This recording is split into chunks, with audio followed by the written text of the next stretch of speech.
माता सीता की अग्नि परीक्षा को लेकर बड़ी-बड़ी भ्रांतियाँ लोगों के मन में रहती हैं। माँ सीता की अग्नि परीक्षा नहीं हुई थी, बल्कि माँ सीता को अग्निदेव से प्रभु श्री राम ने वापस लिया था। बड़ा ही सुंदर प्रसंग। प्रभु श्री राम को जैसे ही इस बात का आभास हुआ कि रावण माता सीता का हरण करने का प्रयास करेगा, तो एक ऐसी लीला, जिस लीला के लिए प्रभु श्री राम का जन्म हुआ था, अब उस लीला का समय आने वाला था। प्रभु श्री राम लक्ष्मण को वन भेजते हैं कि जाके लकड़ी ले आओ। लक्ष्मण वहाँ चले जाते हैं और इस पूरी लीला का लक्ष्मण जी को भी नहीं पता होता। प्रभु श्री राम माता सीता के पास आते हैं, कुटिया में पहुँचते हैं और कहते हैं कि सीते, जिस कार्य के लिए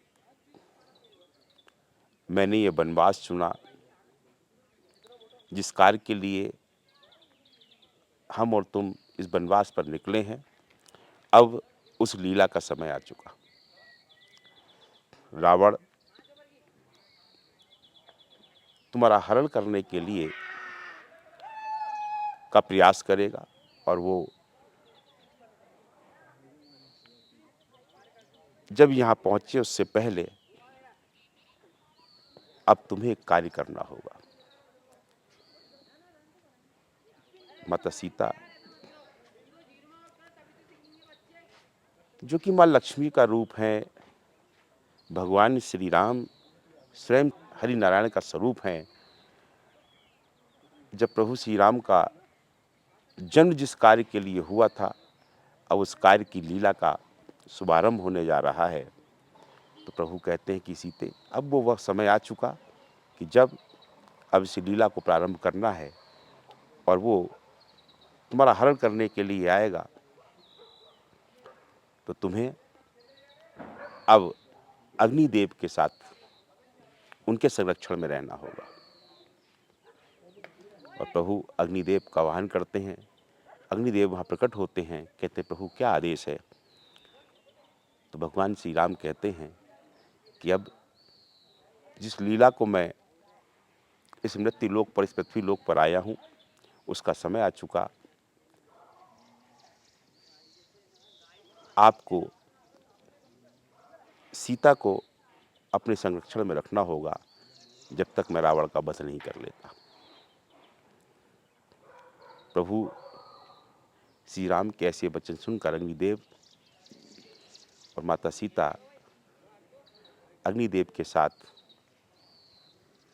उनके संरक्षण में चली जाती हैं। उनकी छवि, उनकी छाया सीता के रूप में भगवान श्री राम के साथ रह जाती हैं और सब यही सोचते हैं कि सीता का हरण हुआ है।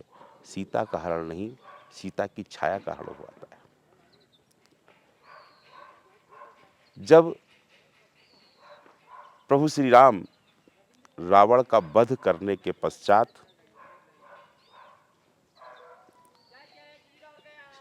लंका से माता सीता की वापसी की तैयारी होती है, तो प्रभु कहते हैं लक्ष्मण से कि अग्नि का प्रबंध करो।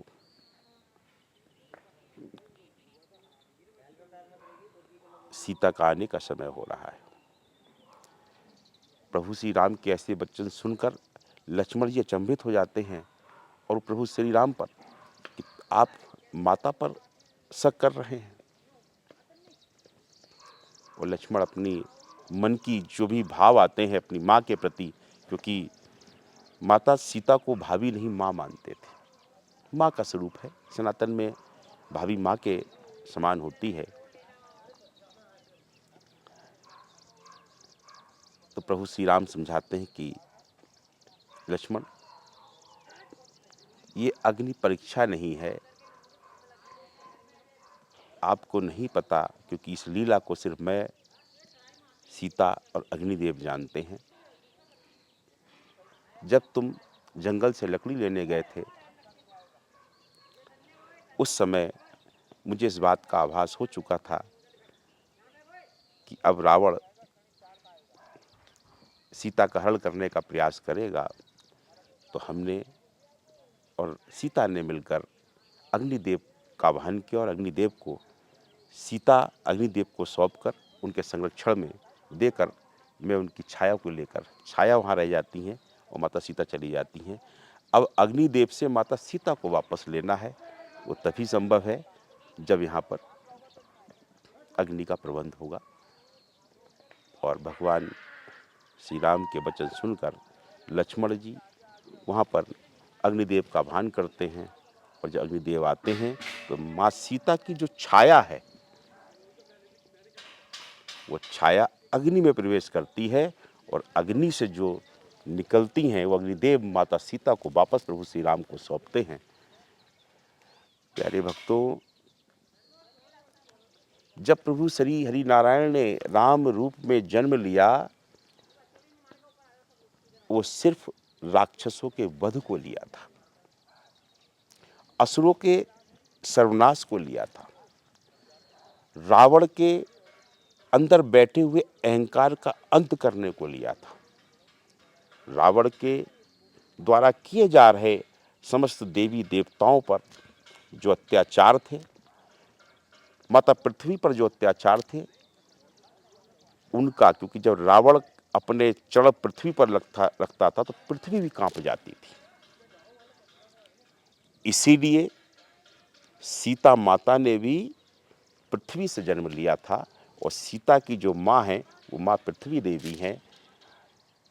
सोचिए, हम भगवान श्री राम और सीता माता की पूजा कर रहे हैं, अगर उनको वास्तविक रूप से पूजना है तो इस पृथ्वी को भी हम सब को पूजना होगा, क्योंकि ये तो माँ सीता की माँ है। तो उसी लीला के लिए प्रभु श्री हरि नारायण ने इसमें जन्म लिया और माँ लक्ष्मी ने सीता के रूप में पृथ्वी से जन्म लिया। वो पृथ्वी की बेटी हुई, वो भूमि की बेटी हुई। और जब